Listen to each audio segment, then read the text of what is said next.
ng bayan ng Laguna. Dito lang malalasak, kakaibang sarap ang iyahain, walang katulad. Mayaman sa kasaysayan, kulturang iniingatan, pamana noon di yung makikita. Bayani ng Pilipinas, dito isinilang sa timog silangan. Ano pang hinihintay, ang sayang kumakaway, tayo na mahalin ng Laguna. Halika na, sumama, libutin kagandahan ng Laguna. Halika na sa lalawigang masaya, tara na, oh love Laguna. Halika na, sumama, libutin kagandahan ng Laguna. Halika na sa lalawigang masaya, tara na, oh love Laguna.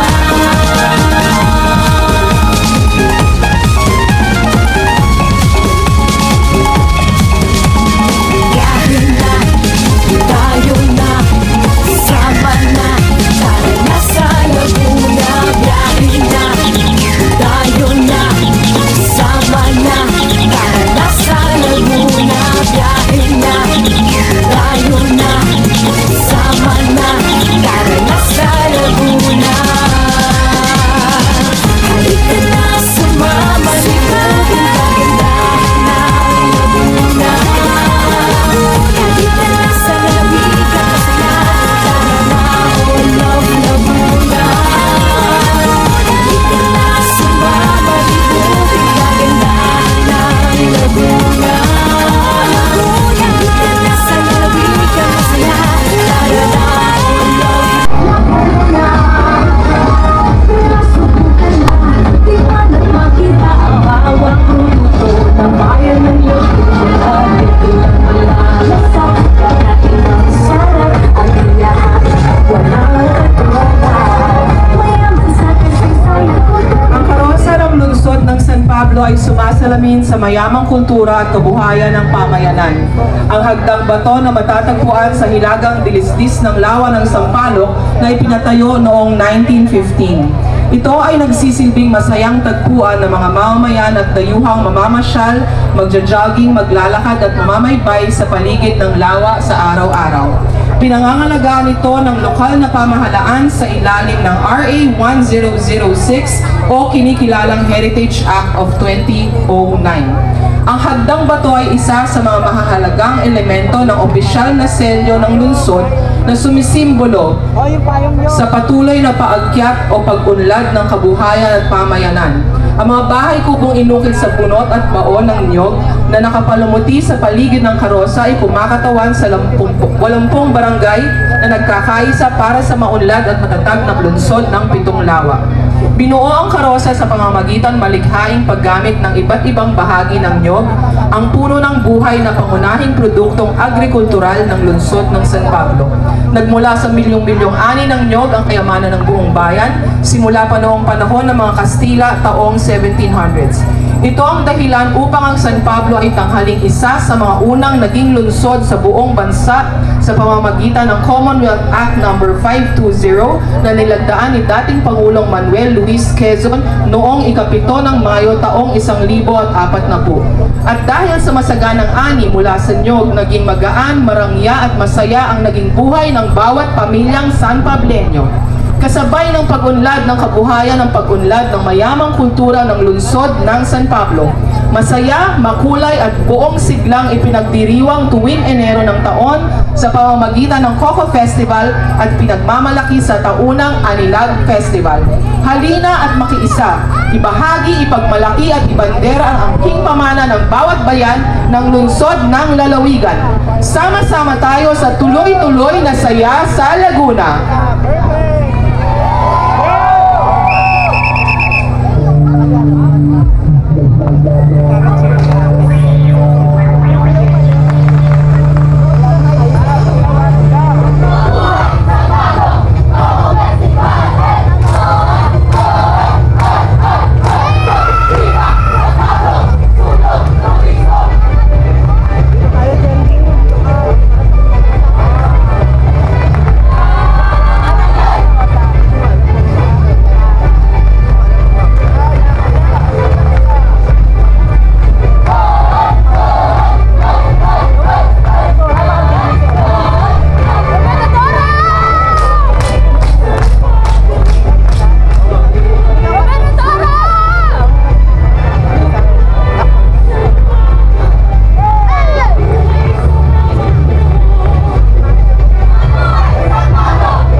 Pinagmamalaki ng Kalamba ang karosang ito bilang sagisag ng kanyang pagkakakilanlan at pag-unlad.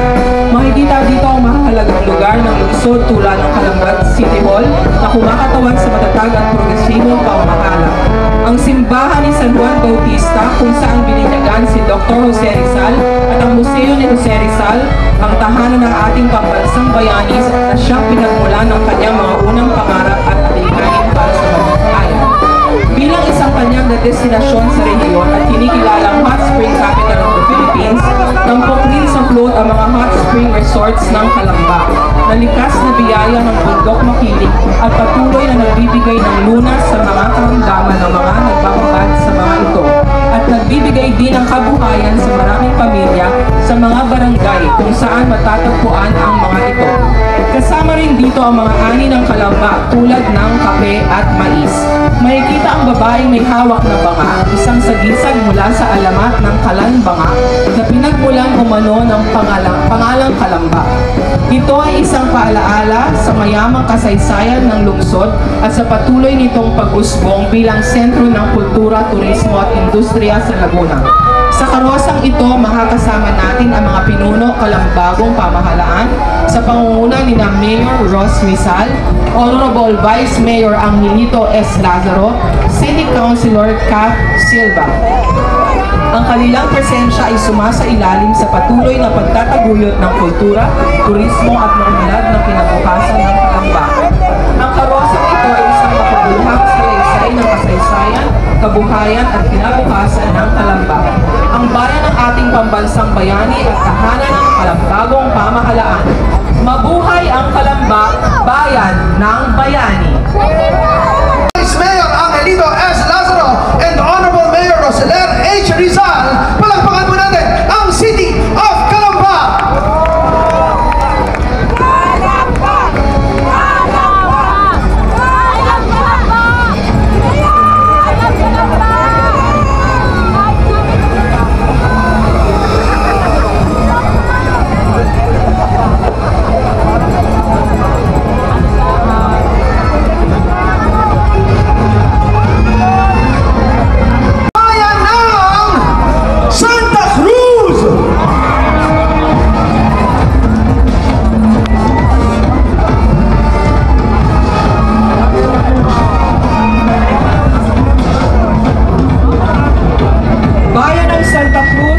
Kabisera ng lalawigan ng Laguna, primerong bayan at sentro ng kalakalan. Sa patuloy na pag-unlad ng bayan at modernisasyon ay nananatili ang pagpapahalaga sa mga likas na yamang kaloob ng dakilang may kapal. Mga bunga ng halaman sa kapaligiran, sa tubig at lupa na pinagsama-sama, isinaayos upang mabuo ang disenyo ng float na inyong nakikita. Katawan ng water lily, saha at dahon ng saging na pinatuyo ang naging gayak ng pundasyon ng buong karosa. Mga butil ng munggo at mais na pinagsama-sama upang mabuo ang logo ng bayan. Mga bagaybay ng puno ng niyog na naglalarawan ng kasaganahan at matabang lupa na nagbibigay ng masaganang ani. Mga maliliit at malalaking bulaklak na binuo mula sa iba't ibang butil at tuyong sanga at dahon ng iba't ibang halaman na naglalarawan ng kagandahan at kaayusan ng bayan. Mga disenyong ulo ng kalabaw, simbolo ng kasipagan at lakas ng mga mamamayan. Ang mga pakaway ay mistulang mga kamay na nag-aanyaya na kayo'y mamasyal at manirahan sa maganda at masayang bayan ng Santa Cruz. Ang hugis na korona na binuo mula sa isang ipalagpalay ay naglalarawan naman sa mataas na pagpapahalaga sa kasaysayan, kultura at sining. Ang walang katapusang daloy ng gatas ay ang patuloy at lumalagong industriya ng natatanging produktong Quezon Puti at pagdiriwang ng Quezon Puti Festival. Narito na, Mayor Aroundly, ang bayan ng Cavinti!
Isang obra maestra ng sining at kultura ng Cavinti, Laguna ang karosang ito. Isang masiglang pagdiriwang ng lokal na talento, tradisyon at romantikong alamat. Mula sa pinakaunang tingin, mapapahanga ka na sa kayamanan ng mga detalye, linis at maingat na paggawa ng karosa. Ang katawan ng karosa matibay na nakabalot sa kusot ng niyog, sumisimbolo sa yabong ng agrikultura at likas na yaman ng Cavinti. Sa ibabaw nito, libo-libong hibla ng pandan. Ang pandan na siyang tatak ng pagsusumikap ng mga maglalala ng mamamayan ng Cavinti. Maingat na binulay, kinulayan at inilagay sa paligid ng karosa. Ang kisame naman ay pinalamutian ng hibla ng bunot na nagsisilbing lumot na nagdaragdag ng isang misteryoso at kakaibang elemento. Sa gilid ng karosa, makikita ang malalaking mukha ng babae at lalaki. Sila ay ang mga magkasintahan noon na nagngangalang Magda at Pio. Ngunit hindi na aprubahan ng kanilang mga magulang ang kanilang relasyon.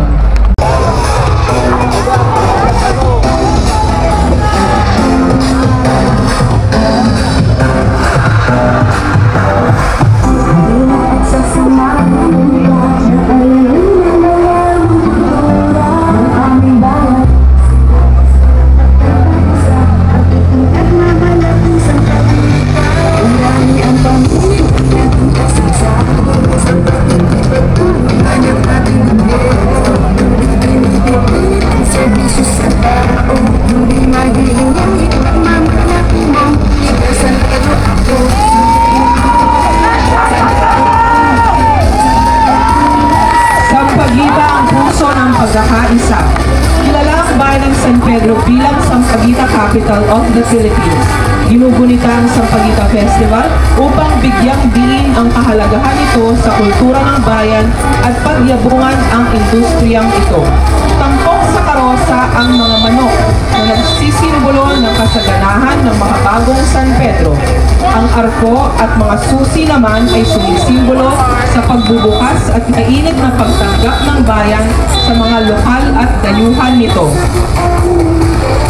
Tampok rin dito ang mga babae na may hawak ng pansit masyang, lugaw ng bonete at tinapay ng Universal Bakery, mga pamosong pagkain na ipinagmamalaki ng bayan ng San Pedro. Makikita din dito ang imahen ng mapaghimalang Lolo Uweng at ang balon ng tubig na ayon sa mga deboto ay nakapagbibigay lunas sa kanilang mga karamdaman.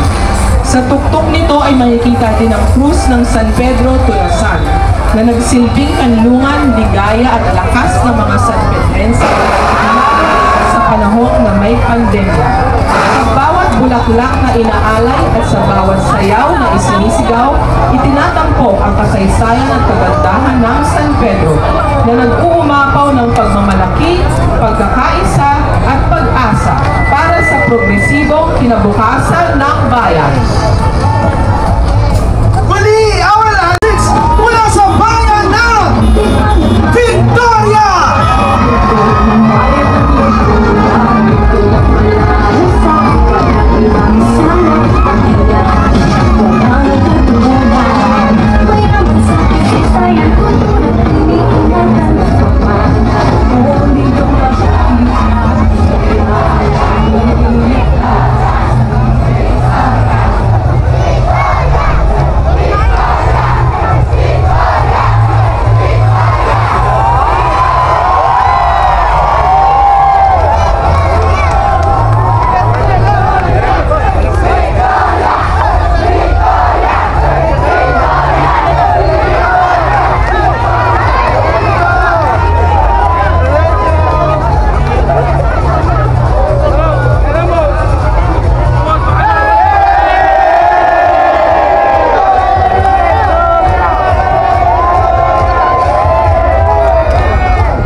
Victoria ng kasaganaan at yaman ng bayan sa pamamagitan ng isang higanteng itik.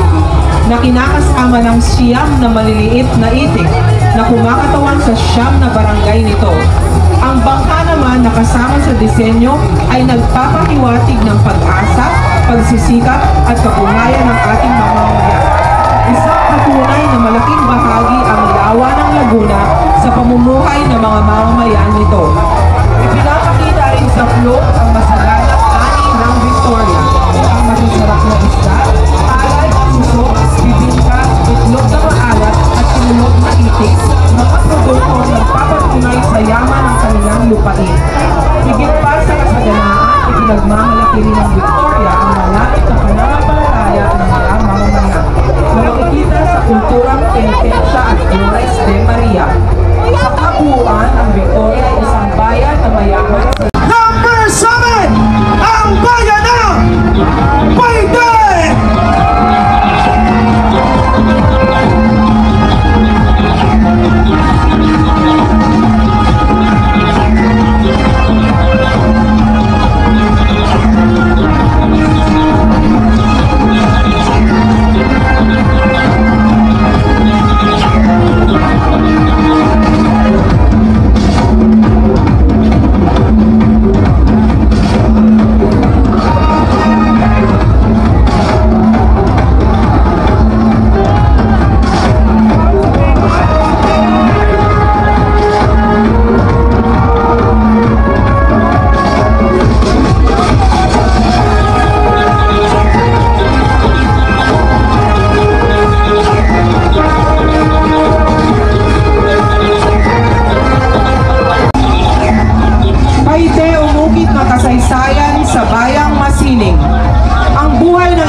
nakasalalay sa pagpapatuloy nito mula sa isang henerasyon at walang patid na pagpapasa-pasa ng kaalaman at kahusayan sa mga susunod na saning lahi.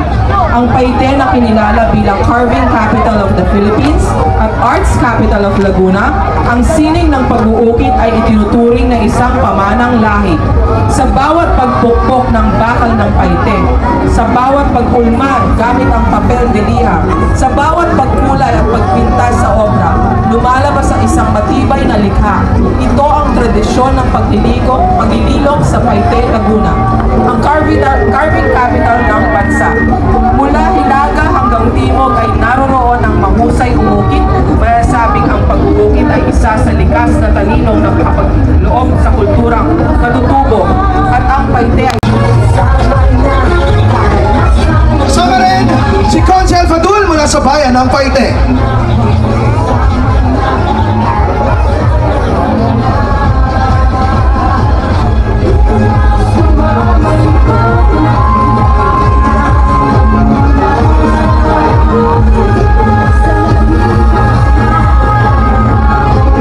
Narito naman ang bayan ng Bay!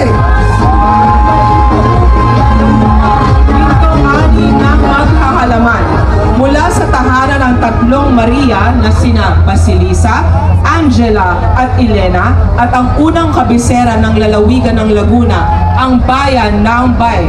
Kilala ang aming bayan sa masarap na tinapay na kung tawagin ay monay na sa taglay nitong aroma, tunay na ikay mahahalina.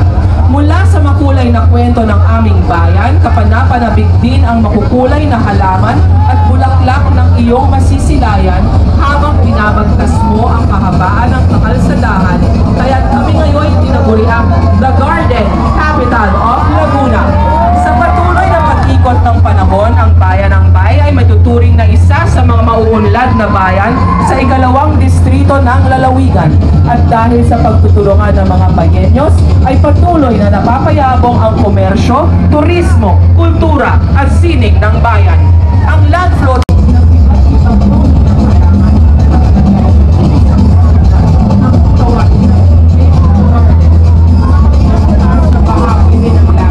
ayon sa kasaysayan, itinatag ang bayan ng Mahayhay noong taong 1571 na pinamumunuan ni Gat Yanto.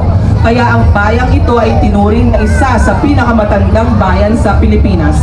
Si Don Gaspar Osorio bilang gobernadorcillo ang kauna-unahang naging pinuno ng pamahalang bayan ng Mahayhay. Dito rin matatagpuan ang pinakaluma at pinakamalaking simbahan sa lalawigan ng Laguna, ang parokya ng San Gregorio Gregorio Magno na kamakailan lang ay idineklara ng Papa Francisco sa Vatican City bilang minor basilica na kaunahan sa Laguna. Ayon din sa kwento, ang Mahayhay ay minsan ding tinawag na summer capital of the Philippines noong panahon ng mga Espanyol. Dito rin matatagpuan ang isa sa mga lumang tulay sa Pilipinas, ang Puente de Capricho na itinayo noong 1852. It is locally known as Tulay Pigi at nabanggit ni Dr. Serizal sa Kabanata 1 ng kanyang second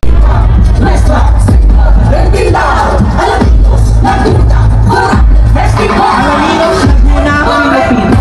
The Coronadal Festival, an annual celebration in Alaminos that commemorates the bountiful harvest of coconut, rambutan, and lanzones, as well as the spirit of the community.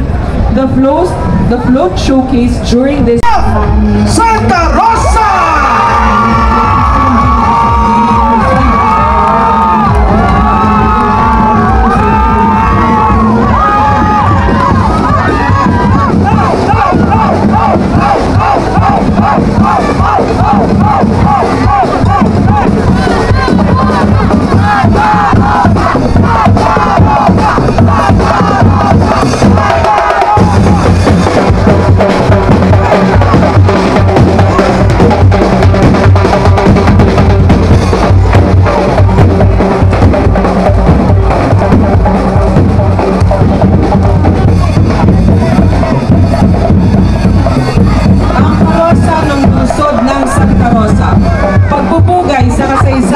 kabuhayan at kalikasan. Bago pa man kilalanin bilang lungsod ng Santa Rosa, tinawag itong Baryo Bukol, isang simpleng pamayanang hinubog ng pagsasaka, pangingisda at pagkukopra ng niyog. Ang kasaysayan ng aming bayan ay nakaugat sa sipag, tiyaga at pagkakaisa ng aming mga ninuno na siyang naging pundasyon ng aming pagkakakilanlan. Ang makasaysayang karosa na ito, inilalarawan ang aming pinagmulan gamit ang mga natural na materyales na sumasailalim sa aming kultura at kabuhayan. Sa gitna ng karosa, namamayani ang isang gintong leon, ang bantog na sagisag ng aming bayan bilang Lion City of the South. Ang imaheng ito ay makulikhaing binalangkas mula sa pira-pirasong baon ng niyog at bunot na nagpapakita ng diwa ng tibay, lakas at pag-asa ng mga mamamayan ng Santa Rosa. Ang arko na itinayo mula sa buhangin na nagmula sa Laguna Lake, Palaya, bunot, significance in the community's livelihood. Additionally, the float pays tribute to the less